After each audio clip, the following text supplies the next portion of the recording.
Así vamos a empezar con el shiur. ¿Qué tal? ¿Cómo están todas? Lindo verlas. Y a las que no las veo, las leo. Sé que están ahí. Estamos en una semana potente de los 9 días. En estos 9 días, el duelo que hacemos por la destrucción de los Batei Mikdash se incrementa. Los Ashkenazim, desde el sábado a la noche, ya no comemos. Creo que los sefaradim, en un caso como este, que cae así, tampoco. Ya no comemos carne durante la semana y no tomamos vino. Bueno, igual yo nunca tomo vino, pero no importa. Y bueno, y se hacen más, digamos, más aspectos que llevan al duelo, que tienen que ver con el duelo, porque son los días en los que el enemigo fue avanzando en la ciudad, destruyendo y asesinando a su paso, hasta que culmina con el 9 de Av, que si Dios quiere va a ser este domingo que viene, que esperemos que en vez de que sea un día de ayuno, sea el día que festejemos la reinauguración del Beit HaMikdash con el Mashiach. Alevay, que así sea. Bueno, y justamente nos vamos acercando también al Shabbat, que el Shabbat es el Shabbat antes de Tisha B'Av, que tiene un detalle muy interesante. ¿Por qué? Porque uno podría pensar, es el día de la víspera del día más triste del año. Entonces este Shabbat tiene que ser un día triste. Y es todo lo contrario. Está traído que primero que no se puede hacer duelo en Shabbat, y está traído que tiene que ser, justamente hay que demostrar a través de la alegría que el Shabbat borra todo tipo de duelo. Y además, ese Shabbat se llama Shabbat Hazón, el Shabbat de la visión, porque es justamente el Haftará, como decía Berta, que le interesa la Haftará que se lee ese Shabbat es Hazón y Yeshayahu, es la visión de Yeshayahu a Naví, que lamentablemente es la visión, bueno, que habla de la destrucción, porque él la vio varios años antes de que suceda, pero también esto que se llama visión, dicen los maestros hasídicos, que ese Shabbat se nos muestra a todos los Yehudim el tercer Beit HaMikdash. Tenemos una visión. Bueno, a ver, ¿dónde está la visión? Porque la verdad que no les confieso que no la veo. Pero bueno, es una visión que existe, está en otra dimensión. Algunos tienen el mérito de verlo, palparlo, digamos, verlo realmente, y otros, bueno, aunque sea la percepción. Hay una nota muy interesante acerca de esto en la enseñanza semanal de esta semana, en Parshat Devarim, las que la reciben, la que la recibe por mail o por chat, o la que la consigue en los Batei Chabad escrita. La nota de tapa justamente habla de una realidad subliminal, la propaganda subliminal, que es algo parecido a lo que sucede el Shabbat de Shabbat Hazón. Ahora, vamos a pasar a nuestro negocio de todas las... Y ahora van a ver por qué digo negocio. No tiene que ver con la primera, pero sí con la segunda Mishnah que vamos a estudiar. Vamos a pasar a la primer Mishnah de hoy. ¿Se acuerdan que estamos en el capítulo 6, el último de los capítulos del Pirkei Avot, Mishnah 2? Y la Mishnah dice así: no hay hombre libre salvo aquel que se ocupa con el estudio de la Torah. ¿Qué te dice el Pirkei Avot? No hay hombre libre sino aquel que se ocupa de la Torah, del estudio de la Torah. Acá esperen que quiero ver cómo, a ver si lo tengo acá en hebreo, no lo tengo. Un minuto, un segundo.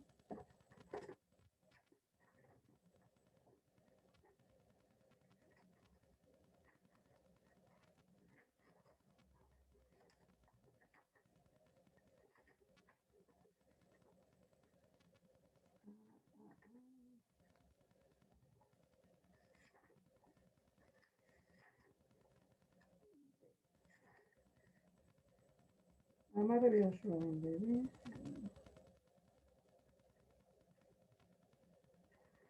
Un minuto.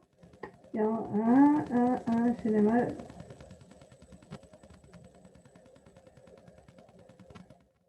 Shein lejaben jorim el amisheosek betalmud Torah. Así se dice en hebreo. No tenés un ben jorim, un hombre libre, sino aquel que se ocupa del estudio de la Torah. Es en medio de toda una Mishnah. Pero como nosotros ahora, esa Mishnah, nosotros ya la estudiamos en otros periodos. Ahora analizamos algunos detalles más profundamente. Y entonces nos preguntamos, ¿por qué la Mishnah dice de una manera indirecta y no hay hombre libre sino aquel que se ocupa del estudio de la Torá? ¿No hubiera sido más fácil que diga la verdadera libertad se obtiene estudiando Torá? ¿O la verdadera libertad a través del estudio de la Torá? ¿Por qué lo dice de manera indirecta? No hay hombre libre sino aquel que se ocupa del estudio de la Torá. Entonces la respuesta es así. El hombre, el ser humano, nos referimos, es un ser finito, es un ser limitado. Todo lo que tiene, todo lo que es capaz de hacer, es lo mismo, tiene el mismo alcance, es limitado. Tanto en lo que él puede alcanzar como en extensión. Una persona puede tener cierto éxito, mucho éxito, poco éxito. Una persona puede estar en el mundo poco tiempo, más o menos, o mucho tiempo. Pero todo tiene un límite, porque el ser humano es un ser limitado. Entonces, todo lo que tiene que ver con él, con su vida, con lo que él hace, también lo es. También tiene un límite, no es infinito.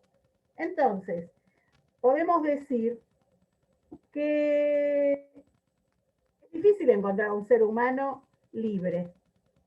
No solo podemos decir, bueno, ¿quién no es libre? ¿Quién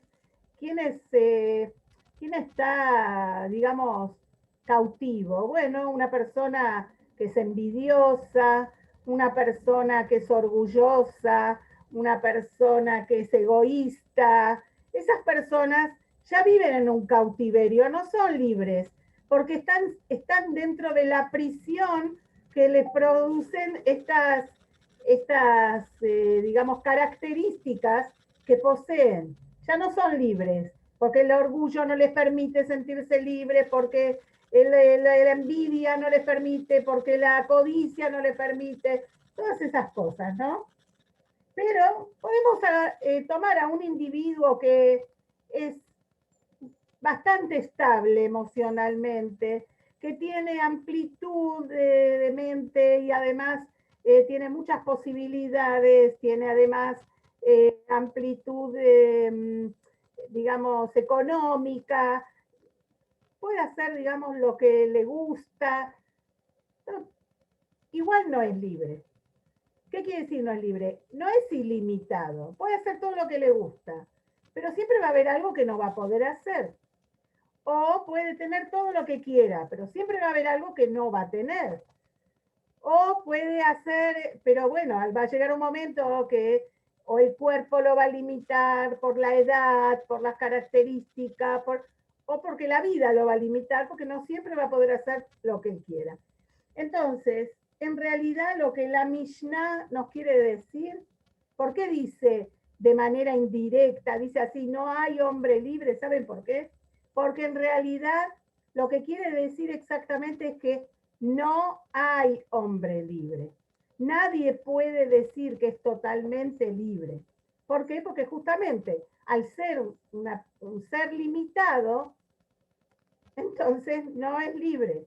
Pero, por eso dice salvo aquel, pero aquel individuo, hombre o mujer, estamos hablando de los Yehudim, que se conecta, se ocupa del estudio de la Torah, que la Torah es la sabiduría y voluntad divina, es decir, es infinita, es el infinito, como Hashem, que es infinito, es la mente, la sabiduría del Todopoderoso. Cuando uno se ocupa de eso, entonces trasciende sus limitaciones, porque se está conectando, se está uniendo a la vida eterna, a la eternidad que constituye la Torah, que es la sabiduría, y la voluntad de Dios, que es infinito.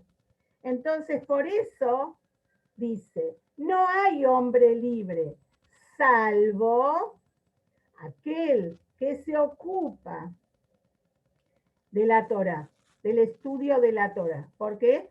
Porque la Torah, ¿qué hace? La Torah une, forma un puente entre lo finito y lo infinito, porque nosotros al conectarnos con la Torah trascendemos nuestras limitaciones, y entonces aquel ser humano que logra esta conexión, entonces ahí el que se ocupa de lo que tiene que ver con la Torá, con las mitzvot, con las buenas acciones, con todo lo que la Torá significa, en ese momento esa persona puede relacionarse, todo lo que él hace implementa en su vida diaria, él aprende que hay que ayudar a los que están, a los más débiles, y lo hace, él estudia, él reza, él coloca una mezuzá, lo que fuera.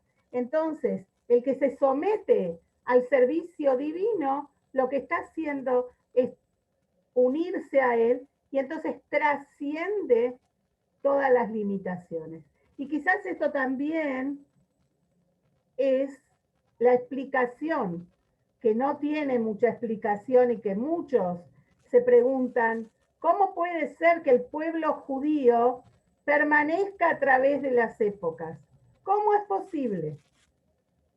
Se lo preguntaron muchos pensadores, los judíos, los no judíos, que hablan de la eternidad del pueblo judío. Hay un escrito muy famoso que ya está muy difundido, de Mark Twain, que él pregunta en qué consiste la eternidad del judío. Él dice, el judío los vio pasar a todos.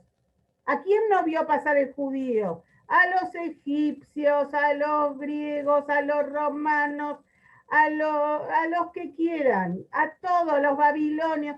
Los vimos pasar a todos, pero ellos pasaron y nosotros estamos. ¿Cuál es el secreto?, pregunta él, del pueblo judío. Nosotros lo sabemos. No es un secreto, lo dice la Mishnah. No hay hombre libre. No hay un hombre que pueda librarse de la limitación, sino aquel que se une a Dios. En el momento que te unís con la eternidad, trascendes. Y esto es lo que es el pueblo judío. El pueblo judío trasciende sus limitaciones y por eso, entre otras cosas, es eterno. Ese es el secreto de la eternidad del pueblo judío. Ahora vamos, ¿se acuerdan? Yo creo que les conté que estábamos justo antes de la pandemia, ya estaba empezando la pandemia, el verano del 2020 viajamos con mi marido a Israel para visitar a la familia y también, bueno, aparte de la familia, yo tengo a mis padres que están en el cementerio de Tzfat, y entonces tuve la suerte de poder estar y visitarlos. Entonces cuando volvíamos, pasamos unos días, un par de días en Praga y después fuimos a Roma, estuvimos Shabbat en Roma, bueno, todo. Y el Shabbat a la tarde salimos a caminar y subimos por las escalinatas de los museos capitolinos y desde ahí hay como una terraza o algo así y uno puede observar el Coliseo, el Foro Romano, sobre todo uno lo ve desde arriba.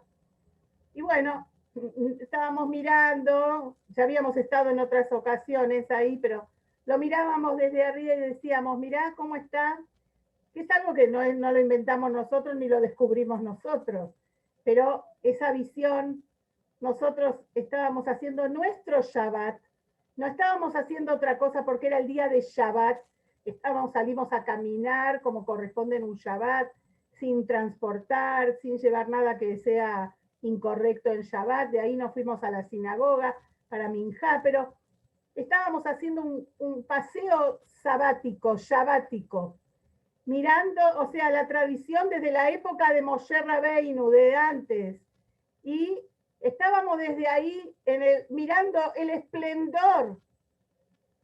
El esplendor es una manera de decir, del Imperio Romano. ¿Pero qué estábamos mirando?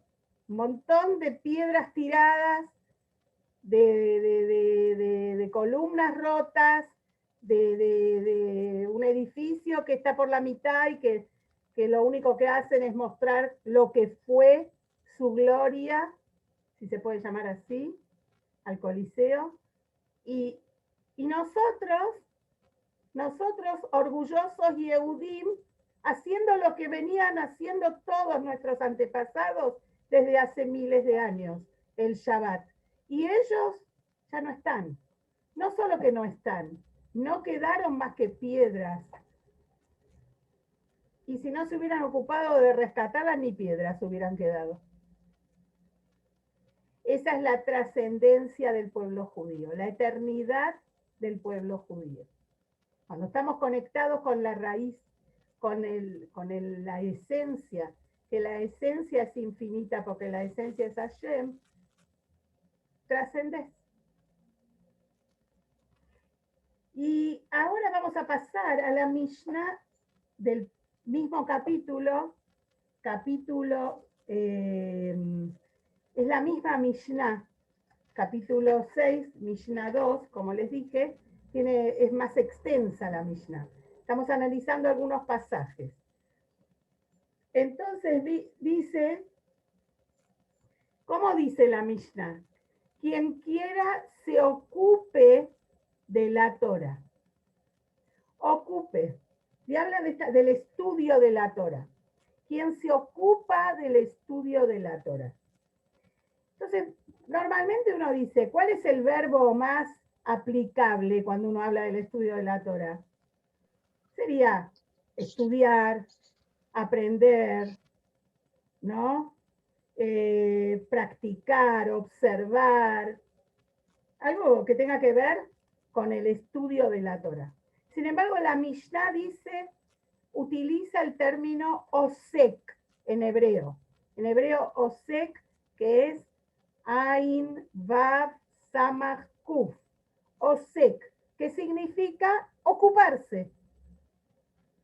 Normalmente cuando uno habla del verbo osek, se utiliza para un emprendimiento. Bemata osek. ¿En qué te ocupas? Se le pregunta. Cuando tenés una isca, es una de tu ocupación, tu profesión, tu trabajo. Normalmente la palabra osek se aplica más a un trabajo, a un emprendimiento, que a una empresa, que al estudio. Entonces, ¿por qué lo usa la Mishnah? Tiene mucho más que ver esto con el acto de negocio, de hacer negocio. y no tanto con lo que estamos hablando, que es el estudio de la Torá.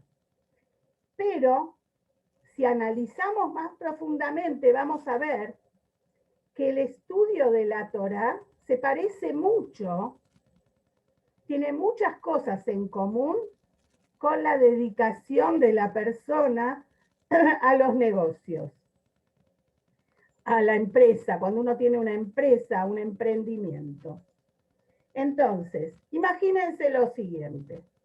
Digamos que hay una persona, tiene una empresa, una fábrica de algo, y él dice, yo conozco mi producto y sé que es excelente, de calidad, de eficacia, en la forma, el precio, está todo, es excelente. Y también sé que en el mercado es muy buscado, les va a servir a la gente, va a ser de mucha utilidad. Así que cualquiera que lo va a necesitar se puede contactar conmigo, me van a buscar y entonces yo con muchas ganas le voy a vender. ¿Qué van a decir de un empresario como ese? Y la verdad que el tipo es muy bien, pero de empresario no tiene nada.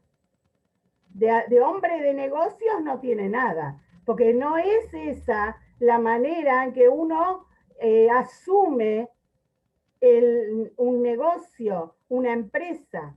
Normalmente, ¿qué hace un empresario? O sea, se preocupa para que conozcan el producto, lo va a difundir, va a hacer propaganda, lo va a ofrecer a los clientes, va a hacer una difusión, va a visitar a los, no se va a quedar en la casa o sentado en la empresa o en la oficina esperando, como él sabe que el producto es bueno, seguramente lo van a contactar y él se los va a vender.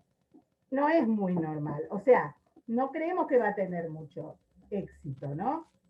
Entonces la Torá, ¿qué es lo que nos está diciendo cuando nos dice que tenemos que abordar el estudio de la Torá como si fuera un negocio, como si fuera una empresa? Tenés que saber que todos tus talentos, que vos te preparás, estudiás Torá, sabés, practicás, sabés la importancia que tiene la Torá, conocés el producto, lo conocés muy bien, entonces no lo dejes durmiendo en el cajón, como tampoco sería un buen empresario alguien que guarde la plata y no la reinvierta. Tiene que reinvertir, tiene que mover la empresa, no guardarla en una caja de seguridad. Lo mismo los talentos, las cosas buenas que uno tiene para aportar, la ayuda al prójimo que uno sabe hacer, todo lo que uno va acumulando en conocimiento y práctica, no tiene que guardarla para uno, sino qué es lo que tiene que hacer. Tiene que hacer lo que haría cualquier comerciante, que hace un comerciante todo lo que tiene a su alcance para convencer a los clientes que vengan y compren.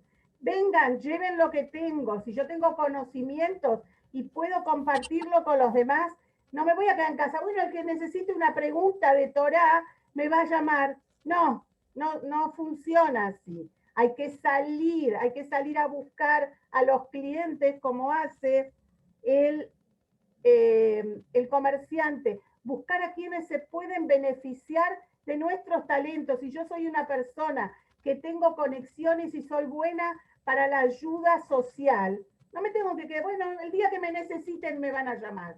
No, tengo que salir, ofrecerme, meterme, a ver, quiero ser voluntario, quiero ayudar en esto porque sé que tengo talento, tengo los conocimientos para llegar al prójimo, sé que soy una persona que si voy a hacer un llamado a alguien que está solo, que está deprimido, lo voy a ayudar, lo voy a poder levantar, etcétera, etcétera.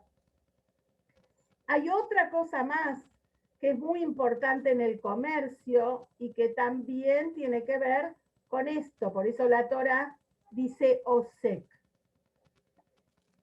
Para que el negocio funcione, es muy importante la movilidad.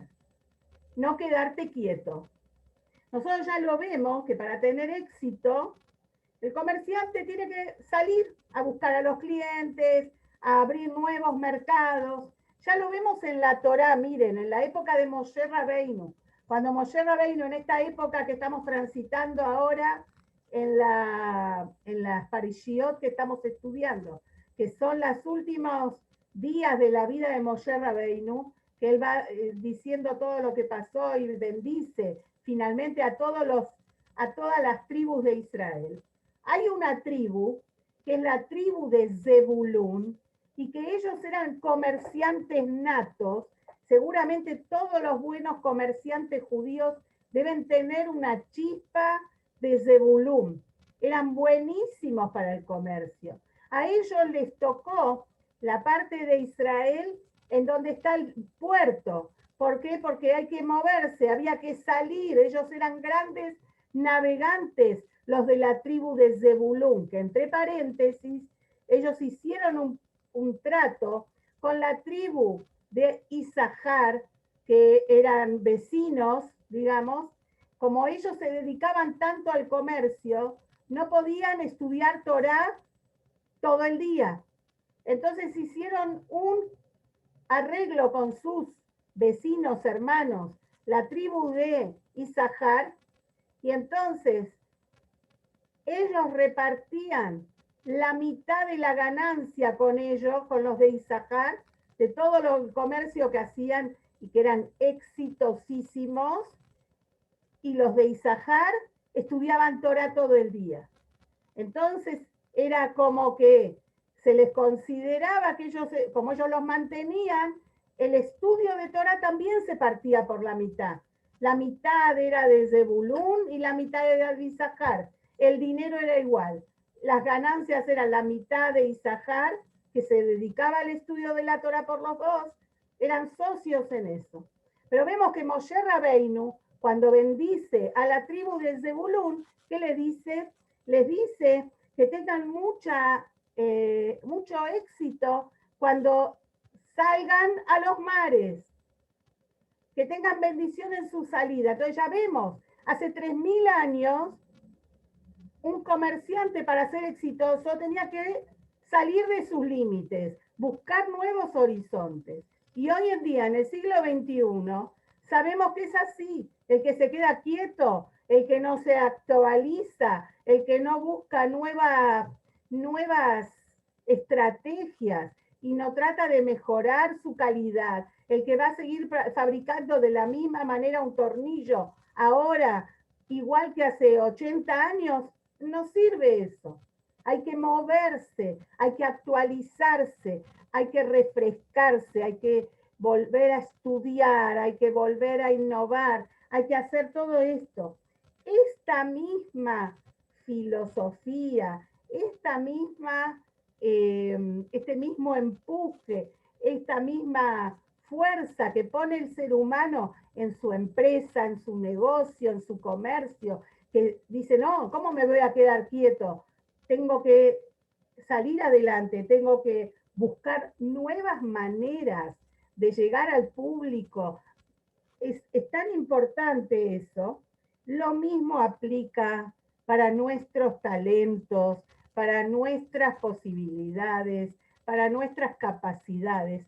No tenemos que quedarnos, sí, cuando yo hace años era buena en esto, pero ahora sigo igual. No, salí adelante, busca nuevos horizontes. Hoy en día, hasta quedándote en tu casa podés crecer. Como estaba antes, al principio Silvia les estaba contando de los shiurim que está haciendo, está aprendiendo hebreo, que está aprendiendo esto, sin moverse de ahí de Mar del Plata, sin moverse ni siquiera del comedor de la casa.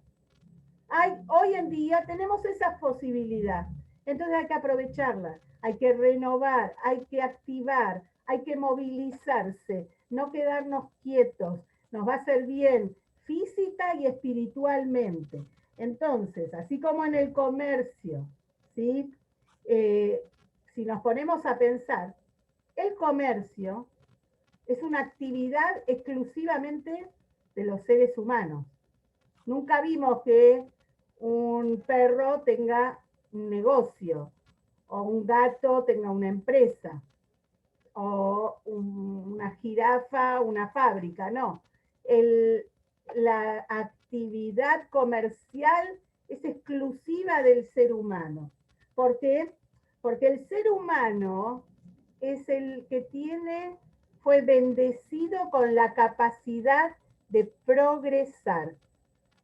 La persona puede progresar. El animal, la planta, es como es y no va a ser algo especial para cada vez ser mejor.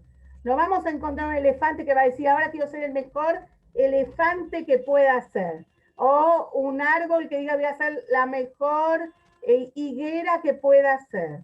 Va a depender mucho de todo lo que la rodea al árbol para que sea lo mejor que pueda ser. Pero el progreso es algo con lo que fue bendecido el ser humano únicamente. La persona tiene esas, tenemos fuimos bendecidos con esa capacidad de esfuerzo para cada día ser mejor persona, mejor esposa, mejor hermana, mejor hija, mejor amiga, mejor prima, tía, abuela, bisabuela, mejor Yehudí. Siempre tenemos esa posibilidad que no hay que dejar pasar. Progresar, crecer, pero no crecer en algo hasbe shalom negativo, sino en la positividad. ¿Cómo puedo ser cada día mejor? Y en eso no hay límite de edades, no hay límite, porque en cada cosa siempre se puede ser mejor, uno se puede superar. Y entonces siempre uno va a buscar algo para poder mejorar en sí mismo y también mejorar en lo que se nos asignó, que es en el mundo. Tenemos un lugar, tenemos una misión, y nuestra misión es justamente esta: hacer de este mundo un lugar donde Dios diga, Hashem diga, vale la pena morar aquí, porque uno a través de las acciones, de las buenas acciones, de ser positivo, de crecer y tratar de progresar, aunque sea paso por paso, aunque sea chiquitito el progreso, nosotros no medimos, el único que mide es Dios. Y entonces, por eso dice la Mishnah, aquel que se ocupa, el que se ocupa del estudio de la Torá, el que se ocupa de la Torá que es Torat Haim, la que es nuestra guía en la vida, entonces él va a aplicar esta movilidad, generar progreso en todos los emprendimientos que él tenga, sean espirituales, morales, que tengan que ver con él, con su crecimiento espiritual, con los demás, en su crecimiento de bondad. Y entonces, así, de esa manera, la persona se ocupa de un negocio que realmente es tan importante, que es el negocio de la vida que está conectada, como dijimos en la Mishnah anterior, con la vida eterna. Así que bueno, esperemos que Hashem nos bendiga para darnos fuerza, para poder entusiasmo, salud, porque uno necesita de la salud mental y física para poder progresar, para poder hacer las cosas. Toda esta movida, que no es tan movida porque nos dejó mucho en casa, quizás, no sé, capaz que porque uno se está haciendo más grande también, uno empieza a valorar las pequeñas cosas, el poder ir haciendo las cosas cotidianas que uno normalmente cuando sos más joven o lo que fuera, no le das importancia. Mira, pude dejar la casa limpia, pude terminar este bordado, pude completar algo que estudié nuevo, pude esas cosas, decir, Baruch Hashem que tuve la fuerza, Baruch Hashem que puedo hacerlo. Cada día, cuando abrimos los ojos, el Modeaní, el realmente reconocer que Hashem nos dio el descanso de la noche y que a la mañana estamos frescos para emprender un nuevo día, como está traído. Una vez le preguntaron al Rebbe, ¿para qué tiene que dormir la persona? ¿Cuál es la necesidad? ¿Por qué Hashem nos creó de la manera que nos tenemos que ir a dormir, descansar un montón de horas y después recién levantarnos y empezar un nuevo día? ¿Para qué? ¿No hubiera sido más fácil que la persona no duerma? Si Dios ya lo creó al ser humano, lo hubiera creado constante. No, ¿qué tiene que hacer la persona? Tiene que acostarse a dormir. Fíjense que Dios libre y guarde una persona que no duerme mucho tiempo, no puede vivir.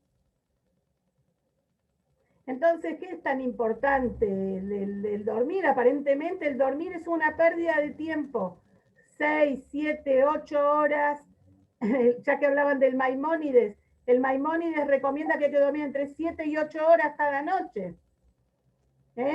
Entonces, 8 horas multipliquemos por todos los días, por todos los años a los 120 años, son un montón de horas que no hacemos otra cosa que estar en la cama.